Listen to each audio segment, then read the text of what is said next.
Hey guys, this is Eliot Marshall, former UFC fighter, and this is the Gospel of Fire, where we're going to go through the fire and learn the best way to live our life.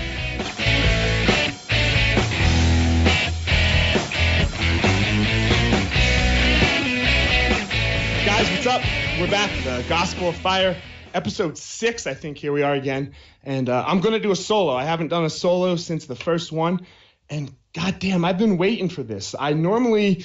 when I am the most energetic and when I'm the most fired up is after I train or I teach. And God, I just did that. And normally when I do these podcasts, it's like in the middle of the day. So like I have my day set up and I normally train at night. I have a group that records it and produces it for me. And they're on the East Coast and, you know, those lazy motherfuckers are asleep. So, but not one of them. He just had a baby. So, Doug, if you're out there and listening, you ain't sleeping ever, bro. You ain't sleeping ever. So, but anyway, here we are. We're back. I'm excited. I just got done training. Just got done getting my ass kicked by Greco-Roman Olympic bronze medalist Adam Wheeler. God, if you've ever seen the guy, he just looks like a Greek god. He's got this, you know, he's got this beautiful face with these beautiful blue eyes and blonde hair, and he's shredded. He's got like a 15-pack, and you're just like, man, what am I supposed to do? But yeah, he just kicked my ass. He's getting ready for a tournament, so that was fun. And that's going to lead me into kind of what I wanted to talk about today. It's something that we don't like to talk about. It's our weaknesses. It's the things that we don't do well. You know, it's the things that we try to hide from the world is what I like to say. You know, I'm not talking about, I'm a bad dancer. Who cares? Who cares that I'm a bad dancer?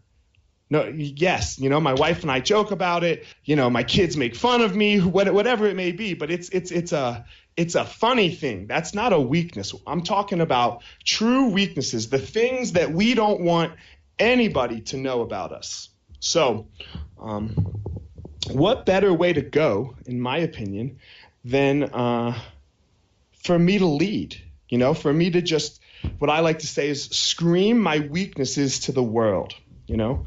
And the reason that I try to like to do this is because once I admit what my weakness is, once I admit that it is a true weakness, I can then work with it, move on from it, and nobody can fucking use that shit against me. You know, what are you going to tell me, that I have anxiety? And that's what I'm going to talk about a little bit today. Yeah, no shit. Go ahead, try to use it against me. You can't, because I know that it's a weakness. As soon as I find them, and I'm sure more are going to come up. You know what?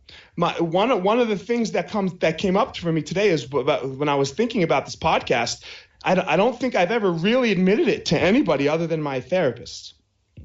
So let's talk about it. Let's talk about my anxiety and the quote unquote weakness and how most people, I would say, stop being a bitch, you know, suck it up.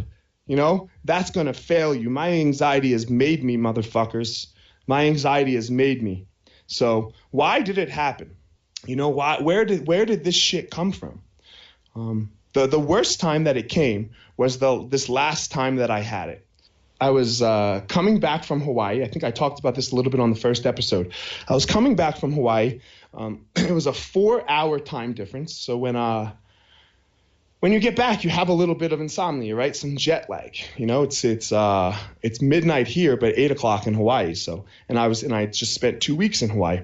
So I got pretty used to it. I was going to sleep at, 11 or 12 o'clock Hawaii time, which is 3 or 4 here.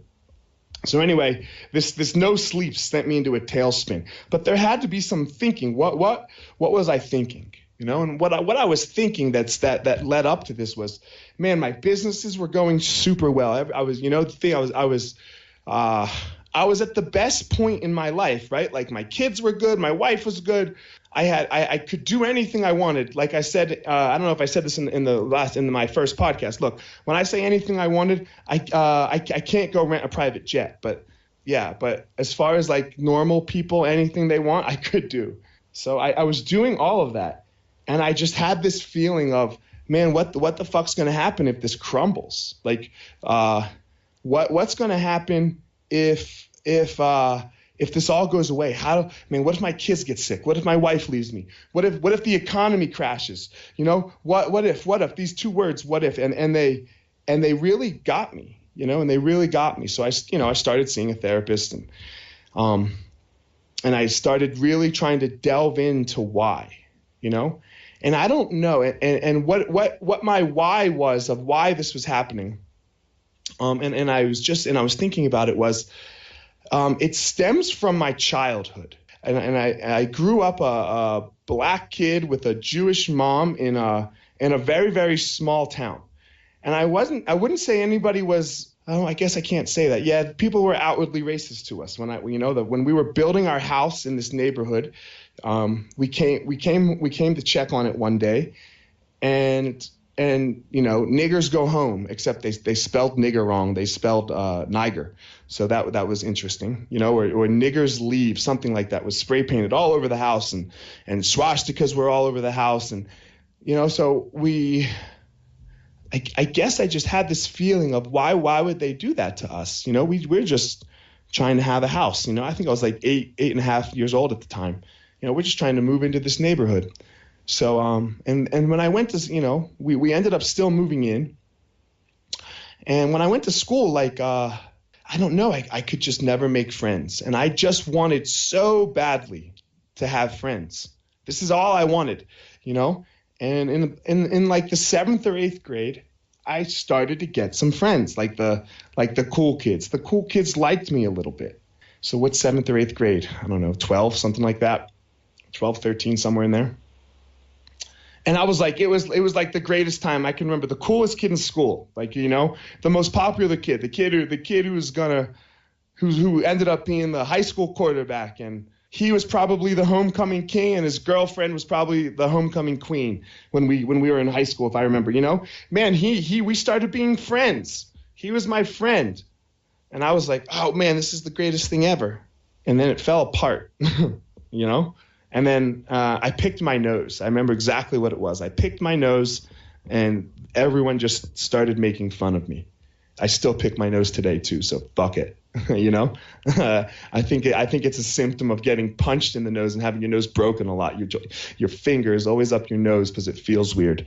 Anyway, let's get back to it. And man, they just trashed me. They just trashed me. It was an awful, awful feeling, I was finally being accepted. I was finally being let in, and there it all just crumbled right in front of me, and I was being let in for 6 months. It wasn't a very long time.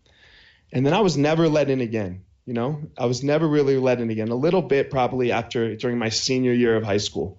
I would go to school, and I hid all of this from my parents. I would go to school, and no one would walk with me in the hallway. I'd walk by myself. No one would. I would sit by myself at lunch. I would walk. Lunch is normally a great time for kids, right? You hang out with all your friends, yada yada. I mean, I didn't have anybody to hang out with. I just sat there. There were some kids around me a little bit, but I just sat there. I ate, and then it was brutal. It was truly, truly very difficult for me. My sister had the same experiences. So there was something that where we just didn't fit in. We just did not fit in. I can remember after high school, I graduated and I was moving to Colorado for college. And I can just remember going, you know what? I'm gonna make myself be popular. I'm gonna have a lot of friends. And I was crying on the airplane as I was leaving. Because I had one good friend. His name was Steve, and we're still friends to this day. But I had one good friend, but he didn't go to my high school. So he took me to the airport, and I got on the plane. I was bawling. He was, man, I think I was his only friend too. So we both were fucking crying, and yeah, it just I can remember thinking that. And I got to Colorado, and man, I was like this big guy. I was this big guy. I had done a little bit of this stuff called jiu-jitsu, and I don't know how, something happened. I think a bunch of us wrestled the first day. And I beat the shit out of everyone, doing jiu-jitsu before, still back in the times nobody really knew what jiu-jitsu was, but I knew enough to beat up some tough kids. And I got this facade that I was very tough. somehow. I think that was how. And I just was like, oh God, I got to live up to this. And here's my weakness. For the next 15 to 20 years, I tried to live up. Even when I was fighting in the UFC, I tried to live up to this idea that I had created in my head, that I was tougher than everybody, that I was tough. And it's probably the reason that I ended up choosing fighting as a career, because I said I was going to do it. And if I didn't go do it, then I would kind of be a bitch, right? Like I would kind of be a coward. And like, so I put bitch and coward in the same definition. It's got nothing to do with gender or anything like that, So I say too much. I need like a zapper or something every time that those two words are going to come out of my mouth. That boom, they fucking zap me. So I stopped saying that. I had this facade of toughness, and I actually got tough too, right? So it wasn't like it was just a facade. It was true. It was true, but I had to live up to this shit now. I had to live up to this idea of how tough I had made myself in my head. And it caused all this bravado. It caused all this ego. So forget about my business crumbling. Forget about my wife leaving me and my something happening to my kids. Like, this was all like secondary bullshit, because man, let me tell you, all that stuff can still happen. All of the ideas that my wife could, I don't know, do whatever she's going to do and crumble my life. Yeah. When did that stop? I have to take my kids. Simon has to go to the doctor on I don't know, in like 2 weeks before kindergarten, right? He's starting kindergarten. Man, they could give us a terrible diagnosis. Like, he could be sick. That didn't go away. The economy, Jesus Christ. The economy, that could crumble at any minute. At any minute. Why am I not freaking out? So for me to think that I was having a panic attack or having all this anxiety because of all of that, I think that was just the superficial shit. That wasn't the true weakness. The true weakness was I had built up this tough guy image. The cage provides us with the truth. I wasn't the toughest. I wasn't the toughest, and that was crumbling me a little bit.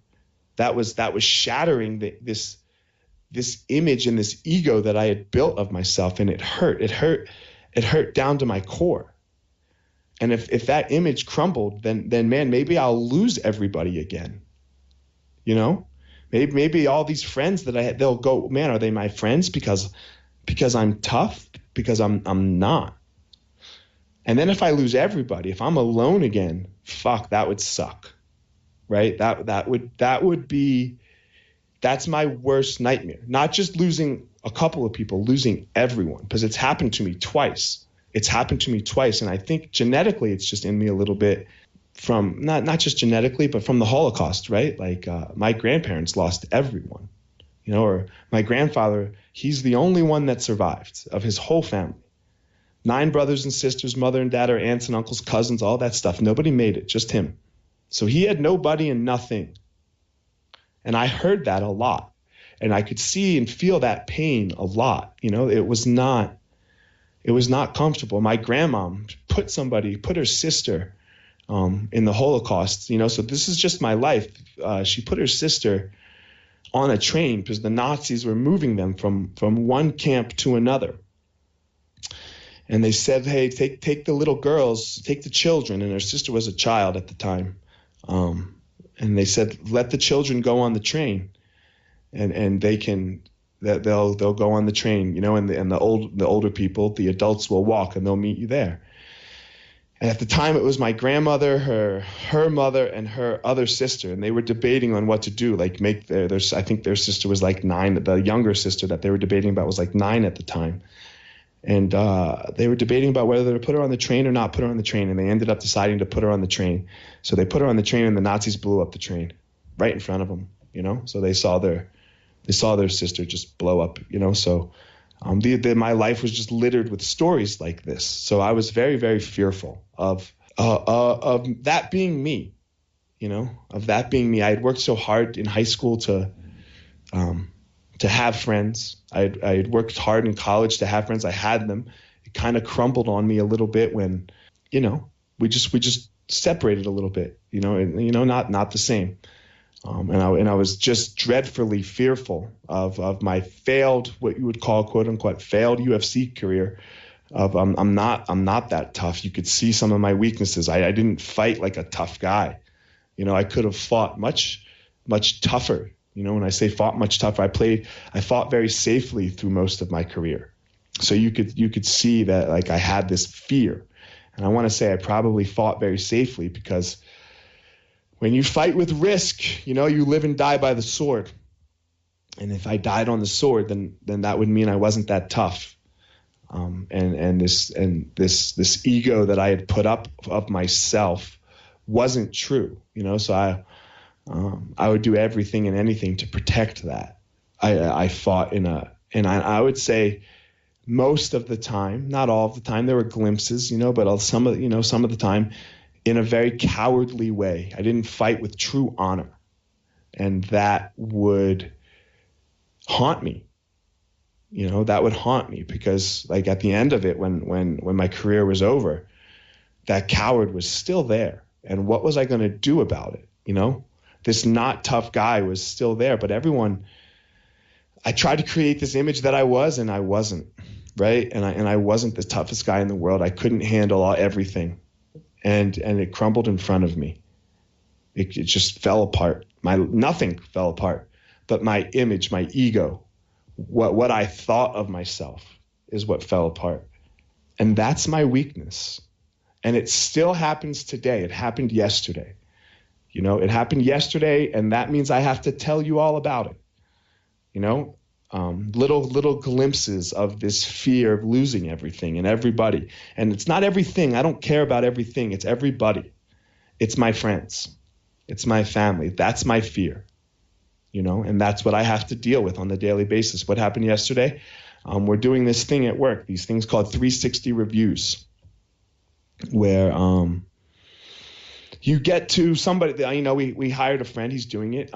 He sends out an email, a questionnaire to all the people that work closely with me, most of my closest friends. And they get to say what's good about me, and they get to say what's bad about me. And it's anonymous. So I don't know who said what. So the idea is that the person can really be honest. And mine are back. And I went first. I went first in the company. So mine are back. I'm meeting with my friend to go over them, who ran it for us. And I joked with him. And this was an act of weakness here. I was like, man, everybody must hate me. And I said that in a joking way, but in a joking way that would hide my fear. And that's all it was. That's all it was fear. Fear that I would be rejected. Fear that people didn't like me. And what I wanted was exactly what I got. He responded with, "No, bro, you're beloved." And that's what I was being a total bitch. And I was forcing that out of him. I wanted to hear that so that I would feel better about myself. Rather than just handle the goddamn fucking truth. Rather than debab and debab. Don't be a bitch and don't be a bully. And we'll go more about that another time. But don't be a bitch. Don't be a bitch, Eliot. Just handle the truth. Don't sit there and try to water it down. And I did that. I did that for this shit. So I'm still working at it. I get on here and I'm doing this to help, man. Fuck you guys, to be honest with you. I'm doing this to help me.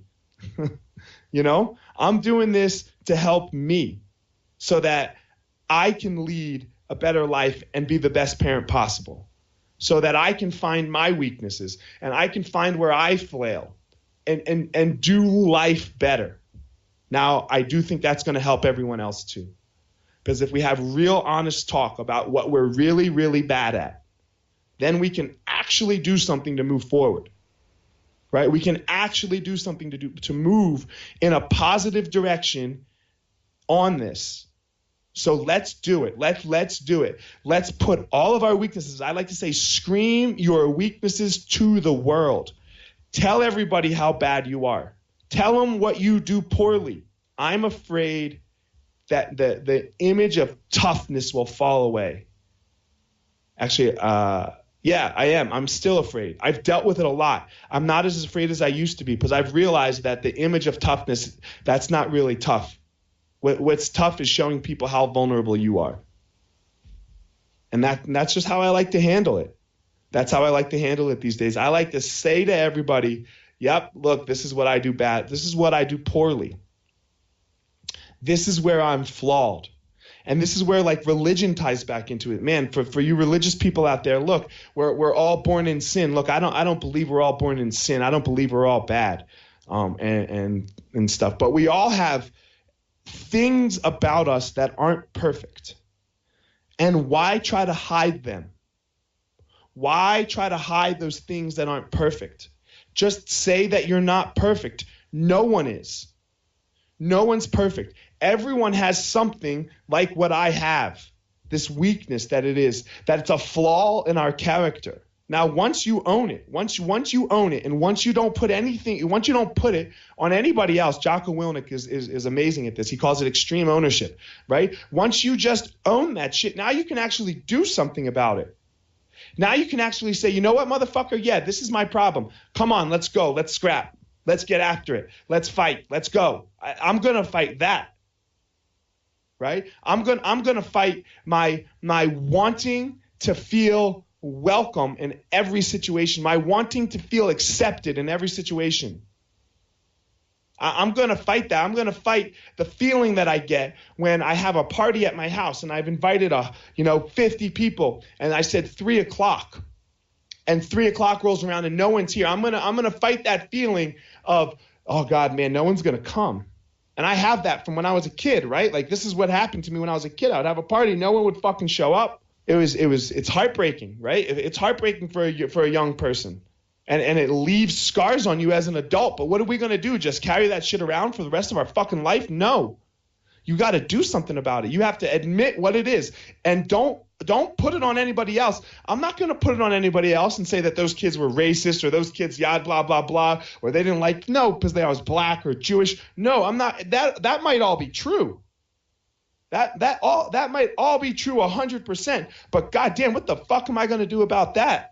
What am I going to do about that? I can't do anything about that. I can only handle me.